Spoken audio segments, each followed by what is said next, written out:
आप देख रहे हैं उर्दू मिज़ाह का सबसे बड़ा आर्काइव तंज़ो मिज़ाह। उर्दू मिज़ाह के फ़रोग़ में हमारा साथ दीजिए, हमें सब्सक्राइब कीजिए ताकि उर्दू मिज़ाह का ये ज़ख़ीरा दुनिया भर में देखा जा सके।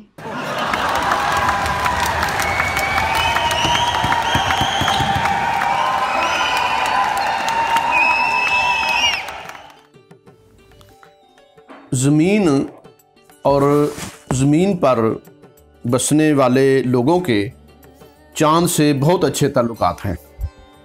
बिलखुसूस बच्चे और शोरा तो इससे इश्क करते हैं। बच्चे थोड़े बड़े होकर पढ़ाई वगैरह में मसरूफ़ हो जाते हैं, जबकि शोरा ज़िंदगी के मकता होने तक चाँद की तरफ देख देख कर किसी अनदेखी माह पारा को याद करते रहते हैं। इन हज़रत यानी चाँद का एक अहम काम समंदरों में मद्दोजज़र पैदा करना और रोते हलाल कमेटी को बेचैन रखना है। 29 और 30 रमज़ान को रोज़ा अफ्तार करने के बाद चाँद देखना, ढूंढना और दिखाना हमारी तहज़ीब और सकाफ़त का हिस्सा है।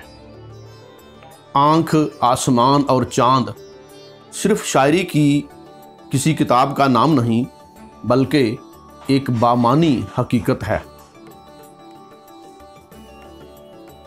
आँख और आसमान के दरमियान जब आलूदगी की कोई तह नहीं होती थी, तो चश्मे बीना चाँद को आसमान पर ही नहीं 20-30 छतें दूर भी किसी न किसी छत पर ढूंढ लेती थी।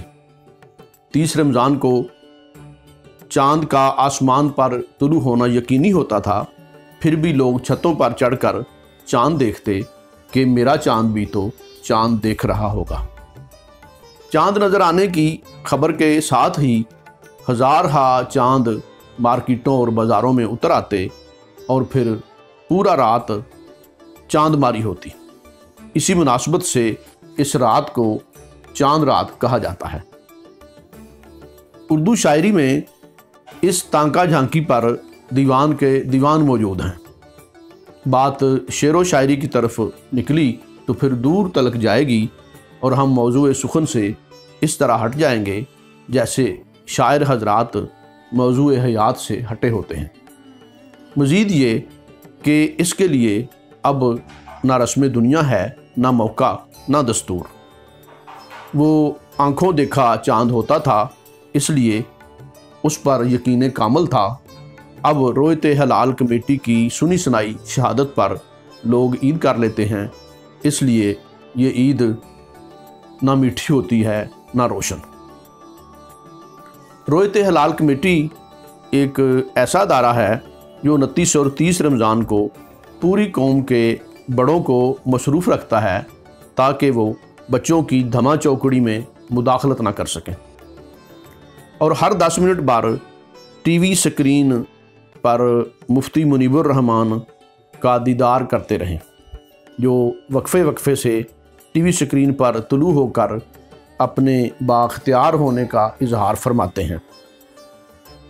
उनके जलवाए पुरनूर के जलाओ में कई दीगर पुरनूर चेहरे भी होते हैं जो स्क्रीन पर मुस्कुराते दिखाई देते हैं। ये चेहरे हर साल बदलते रहते हैं।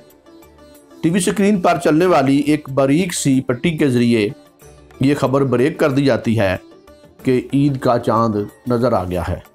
फिर भी ये ज़रूरी समझा जाता है कि कुछ लोग जुब्बा व दस्तार से मलबूस बावजू होकर मुफ्ती साहब की क़यादत में स्क्रीन पर जलवाए फ़रोज़ हों और पूरी उम्मत मुसलमान को मुखातब होकर कुछ बाबरकत आयात पढ़ें, फिर अपने साथ मौजूद दीगर नूरानी चेहरों का तारफ़ करवाएं, जिस पर नूरानी चेहरे इस तरह खिल उठें जैसे चाँद पर पहला कदम रखते हुए नीर आलम स्ट्रॉन्ग के चेहरे पर मुस्कुराहट आई थी।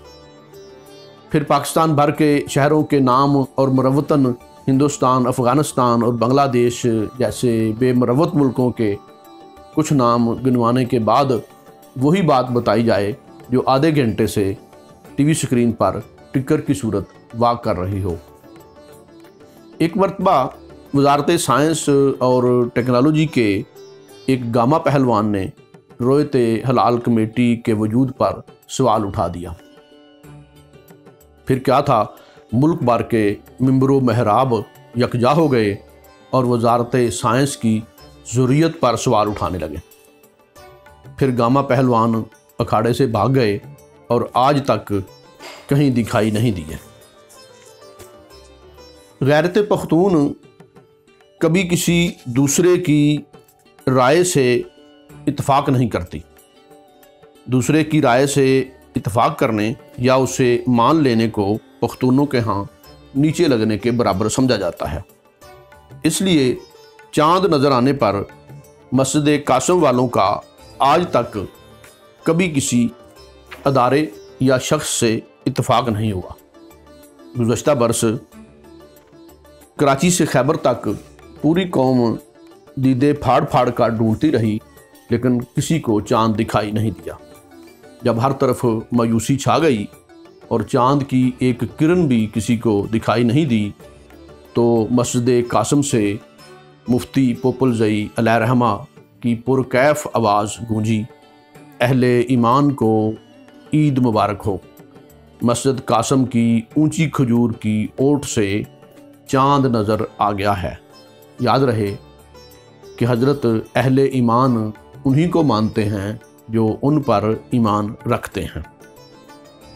रोयत हलाल कमेटी वालों ने इस रोयत के सबूत में कोई तस्वीर और शहादत तलब की तो हज़रत बोले, तस्वीर बनाना या दिखाना तो वैसे भी हराम है। तुम एक मुसलमान की बात पर यकीन नहीं करता, उन काफरों की बनाई हुई मशीनों पर यकीन करता है जो दिन रात मुसलमानों के ख़िलाफ़ साजिशों में मसरूफ़ रहते हैं। हमारे यहाँ फ़ैसले ईमान के मुताबिक होते हैं, मशीनों पर नहीं। आपको चाँद नहीं दिखा तो आपका ईमान कमज़ोर है, उसे ऐनक लगवाइए।